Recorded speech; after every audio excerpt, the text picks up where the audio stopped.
Salam alaikum à toutes et à tous les amis, j'espère que vous allez bien. C'est votre parisien et des aides préférés, Kenzos le parisien. Donc dans cette vidéo les amis, on va débriefer le match disputé entre l'Algérie et le Libéria. Victoire 3-0 des Fennecs et une victoire qui fait un bien fou les gars. Parce que ça fait depuis je ne sais pas combien de temps qu'on a remporté un match sur un score aussi lourd que ça. Parce que je ne sais pas si vous l'avez remarqué les gars, mais que ce soit Soubelmadi ou Petkovic, les matchs qu'on gagnait, c'était maximum des victoires 1-0, 2-1, 3-1, mais c'était rare. Et des fois, c'était vraiment très très très dur de maintenir un clean sheet dans des matchs comme ça. Donc, ce qui est une très très bonne chose. Donc là, les gars, on va analyser la compo que Petkovic a faite ce soir. Donc, le technicien bosniaque nous a donné une compo assez originale. Un 3-5-2 avec Mandrea dans les cages, les trois défenseurs Ben Sebaini, Toga et Mandi, 5 milieux de terrain Hadjam, Zorgan, Zerouk et Benzia Farsi et les deux attaquants Ben Rahma et Gouili. Donc, pourquoi je dis que cette compo est originale? Bah, c'est parce que, je leur dis encore, que ce soit sous Belmadi ou Petkovic, les gars, on n'a jamais l'habitude de jouer avec trois défenseurs derrière. Et malgré ça, les gars, dites-vous qu'on a quand même pu avoir un clean sheet dans ce match, hein, où on a joué avec trois défenseurs derrière et avec une défense qui était quand même assez solide, voire même très solide, vu qu'on n'a pas encaissé le moindre but. Ce qui est une bonne chose. Et non seulement ça, les gars, mais dites-vous, hein, on a joué ce match et on l'a remporté sans 5 de nos joueurs, dont la plupart d'entre eux jouent un rôle principal, pas un rôle principal, un rôle important plutôt dans cette équipe, dont Mahrez, Aouar, Ben Nasser, Ait Nouri et Amoura. Donc sans ces 5 joueurs-là que je viens de citer, on a quand même remporté ce match. Ce qui est bien évidemment une très très très bonne chose. C'est la raison pour laquelle je dis que c'est prometteur pour les prochains matchs à venir. Voilà, c'est une victoire, les gars, qui fait du bien. C'est une victoire très très rassurante pour les prochains matchs à venir au cours de la saison. On espère évidemment continuer de cette manière, Inch'Allah. Et voilà. Donc, moi, honnêtement, globalement, si je dois parler du match lui-même, bah, globalement, j'ai aimé ce que j'ai vu. La première mi-temps, on l'a bien commencé. Enfin, on a bien joué entièrement la première mi-temps. On a déjà marqué 2 buts avant de retourner dans le vestiaire, hein. Il y avait le premier but de Guili et le deuxième but de Zorgan. C'était une frappe de loin. Très beau but, hein, honnêtement. Euh, mais, ok, je ne vais pas vous mentir. Certes, il n'y a pas eu que du bon dans ce match. Bon, il y a eu des moments où c'était un peu compliqué, mais malgré ça, bon, ce qui compte, c'est la victoire et tout. Bah, pourquoi je dis ça? Ben, parce que lors des 20 dernières minutes, je crois, ou lors des 15-20 dernières minutes, on a vu les Libériens qui essaient de tenter, qui cherchaient pas mal d'occasions, qui avaient pas mal d'occasions et qui cherchaient à mettre au moins un but pour l'honneur, vu qu'ils jouaient chez eux. Mais à un moment donné, lors de, lors d'une...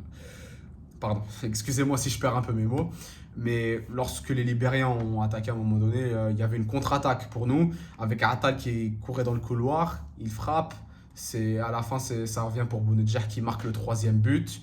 Donc voilà, et pour enfin mettre un terme à ce match, une victoire 3-0.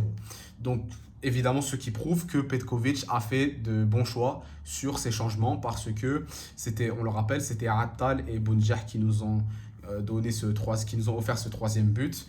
Et le but, il a été construit par ces deux joueurs. Et on le rappelle, Bounedjah et Attal étaient tous les deux des remplaçants au début de match. Euh, et on remarque en même temps que il y avait un peu l'équipe bis de l'Algérie. Même si on a joué avec une équipe bis, on a quand même vu une très belle performance pour globalement tous nos joueurs. Ce qui est une très bonne chose, ce qui est très très très prometteur, et raison pour laquelle je suis très très très confiant pour les prochains matchs à venir. Que ce soit en qualification à la CAN ou en qualification à la Coupe du Monde. Euh, Maintenant, maintenant, je vais parler des joueurs un par un. Donc, Ben Rahma, je trouve que, bon, vraiment, je vais pas dire du mal de lui, hein. Il a fait ce qu'il a pu. Il n'a pas marqué. Bon, c'est pas grave, c'est pas tout le temps qu'on peut marquer. Je trouve qu'il a fait son match. Gouiri aussi. Et dites-vous que c'était lui qui a marqué lors de ces deux matchs pour cette trêve de septembre. Cette fois-ci contre le Liberia et il y a quelques jours auparavant contre la Guinée équatoriale. Donc voilà, Gouiri c'est très prometteur aussi. Et j'ai bien aimé la performance de Zorogan, pas seulement pour son but, hein. Et je trouve qu'il a fait aussi un très bon match. La défense, je l'ai déjà dit, un très très très solide. Ben Sebaini, Touga et Mandé. Franchement, rien à dire. Et voilà, c'est une victoire vraiment qui fait du bien. Je pense que actuellement là, je suis en train de voir un changement dans cette équipe. Et ne vous en faites pas, hein, aux Algériens qui sont en train de regarder cette vidéo. Je dis qu'il y a un changement dans cette équipe. Quand je dis ça, c'est évidemment dans un bon sens. Parce que je trouve qu'une nouvelle équipe commence à se construire pour préparer les prochaines compétitions.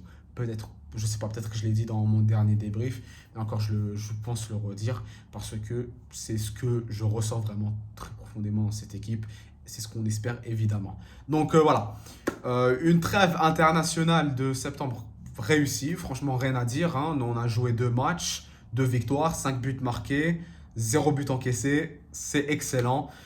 Faudra continuer sur cette voie pour les prochains matchs parce qu'en octobre, on a 2 matchs de qualification à la CAN. Donc, si en octobre, on remporte ces 2 matchs de qualification à la Coupe d'Afrique, donc on sera normalement mathématiquement qualifié pour la prochaine CAN qui se jouera au Maroc, je crois, l'année prochaine. Et après, en novembre, on aura aussi 2 matchs de qualification à la CAN. Au mois de mars, il y aura les qualifications à la Coupe du Monde. Et juin, je crois, des matchs amicaux. Septembre, on reprend les qualifications à la Coupe du Monde. Et voilà, donc ces derniers temps, on commence à avoir des trêves et des matchs qui sont vraiment, vraiment chargés. Parce qu'une fois, on joue les qualifs à la CAN, après qualifs à la Coupe du Monde. Ça s'enchaîne. Et il faudra enchaîner ces matchs avec des victoires et des victoires et des victoires pour espérer se qualifier aux 2 compétitions. La Coupe du Monde, surtout, vu que c'est un peu l'objectif de cette équipe nationale depuis des années. En tout cas, c'est ce qu'on espère, les gars. Donc, c'est tout ce que j'avais à vous dire, les amis. N'hésitez pas à liker la vidéo, à partager avec moi votre avis dans les commentaires, à vous abonner, ça fera toujours plaisir. Et je vais vous retrouver bientôt pour de nouvelles vidéos, cette fois du PSG, bien évidemment, vu que la trêve internationale s'achève. Allez, c'est ce que j'avais à vous dire, les gars. Et bien évidemment, 1, 2, 3, vive l'Algérie. Allez, bonne soirée, les gars.